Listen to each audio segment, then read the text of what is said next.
My name is Dinah. When I was young, I used to dream about being a cop, a police officer. My dreams for my children definitely are for them to pursue their education to the fullest, and for my oldest son especially, want him to be an attorney, defense attorney. And then I have three boys, and so my middle one is very good with computers and very good with editing and producing music and stuff. So I would definitely want him to get, do music or computer engineering or something like that. I definitely would like to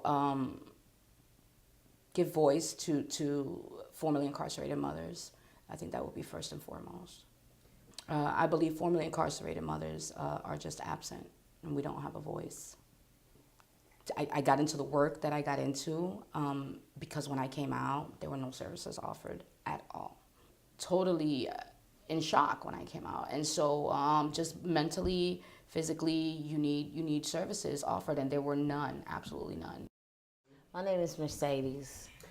I grew up in Brooklyn, Bushwick section. When I was younger, I used to say that I wanted to be a pediatrician.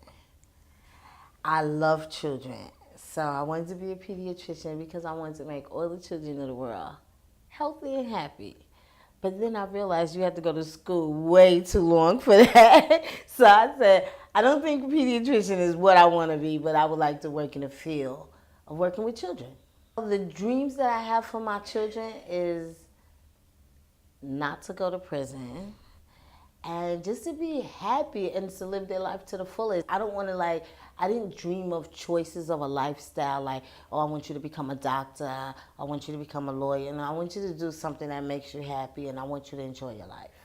I would love to talk about the stigma of women that's incarcerated right now. The stigma behind it, the stigma when you come home, re-entry, not just about the crimes that they commit, but they did their times and what happened while they was doing their time and the success of who they are now. They need to find employment, they need to find housing, they need to know how to go about getting a social security card, New York State identification, not just programs that's doing it for the numbers, but programs to say this woman is a success and we don't have to worry about her. We helped her get from point A to point B. My name is Davika. I know at one point I said I wanted to be the president, so I aimed high for that. Then at one point I wanted to be a certified public accountant because my uncle was a CPA. Now what I want to be, and I'm grown up, is like to work in human services and help mothers and children. I would like my son to be successful in whatever it is he wants to do, and I'll support him in that. Because of my incarceration, because of the choice I made, and because of that, I don't have a relationship with my firstborn, my daughter, and that's something I think about for other women. How are their relationship with their children when they come home? Are their children in an environment where the children are getting that nurture and that constant talk, things to reassure the children that your mom is not a bad person just because of what she did. And she still does love you, and she still does want to be with you. So that's something that wasn't fed to my daughter. Instead, it was negativity. So as a result of me being in prison and her being fed negativity, we don't have a relationship as mother and daughter now, and that's painful. She told me one time, she said, "You're bad because what you did was bad." And I want to help other women that may go through something like that. I was incarcerated for about 8 years. I was incarcerated for 2 years. I was incarcerated for 20 years. Well, what I hear people say when they talk about formerly incarcerated women is that they was on drugs, or they was selling drugs, or they was stealing. We're an other section. You know, they don't even treat us as being human. So we're ex-convicts or, you know, ex-felons. People look at us like it's just a matter of time before we go back to that old behavior. They downgrade you. They look at you like you are part of the dirt on the street. I see myself as a person. I'm a mother first and foremost. I'm a mother, I'm an aunt, I'm a sister, I'm a daughter. I have to deal with life just like any other person, and I have a family, I have a job, I go to school. If you have to mention, you know, anything about me before my name, you know, formerly incarcerated is just fine. As soon as they say, oh, you're an ex-inmate or you are ex-con, I go, no, I'm formerly incarcerated. A formerly incarcerated person, but nonetheless a person. When you come home from doing that much time in prison, you coming home to a shock. Society has completely changed. The world has completely changed. When I went into prison, it was 2001. And there were cell phones, but not as much. And when I came home, I saw people walking and talking and nobody standing beside them. So I'm like, just looking and like feeling like what's going on. And then there's this little thing on their ear called the Bluetooth.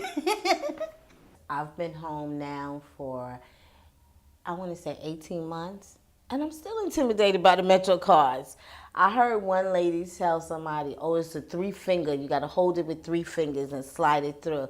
I listen to everything I hear about these Metro cards. And I live vicariously through my children's eyes while I was in prison.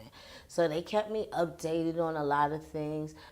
But for the most part, I was not prepared for Metro cards. You come home with $40 in your pocket, that's it. And you have to buy clothes, you have to buy food, you have to, if you stay in someplace, you have to pay rent, you go to public assistance to help you, they're not helping you, you go someplace to get into housing, you can't get into the housing because you just came home from prison. The first thing that struck me when I got out of prison was I'm homeless. So I'm dying to get out, but where am I gonna go? I still needed to live and survive and be able to bring my kids back home with me. But I had no home to bring them to. I was really overwhelmed. Like I couldn't walk on the street by myself. Like I couldn't be around too many people. I had anxiety, panic attack.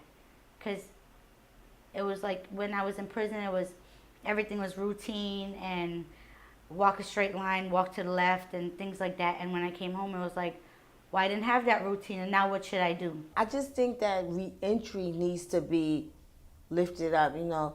Then you won't have that many people returning back to prison, because what people do is they go back to doing what they know, only what they know. There was just so many things that affected me. So it's like, you know, okay, I've paid my dues, and now, you know, I'm getting ready to commit another crime because I have no money, I have nowhere to go, I have, you know, nothing no way to support my children. Because society says, oh, you're to come home from prison, you're to get a job, you are supposed to do a reentry program, and you're supposed to keep housing. But I'm in a reentry program, I can't get a job. And if I can't get a job, I can't keep housing. You know, everything just went spiraling down. I was working, and I had a car, and I started to get on my feet, and then, you know, my car broke down, and I wasn't able to get to work because my job was too far, and so then I wasn't able to pay my rent, so I got evicted out of my apartment, and then I wasn't able to get into a shelter because I have all boys, and my oldest son was 13, and they were like, well, no, this is a shelter for mothers with girls, and so, you know, it was... I mean, it was just a horrible experience. And then I go to my probation officer, and she was like, well, you know, I can't refer you anywhere, but I can definitely tell you that the bus station is lit 24 hours. Reentry is a chance to change and renew to society with freedom and access to education, family, employment, and transition to society. You know, it's not about me. There's a bigger picture. There are voices that need to be heard. You say you want productive members of society, help them become productive. Look at all the women and all the mothers and all the families that are being torn apart because of this vicious cycle and the way that the criminal justice system, it's perceived one way, but it is in reality a different way. Because the system doesn't rehabilitate you.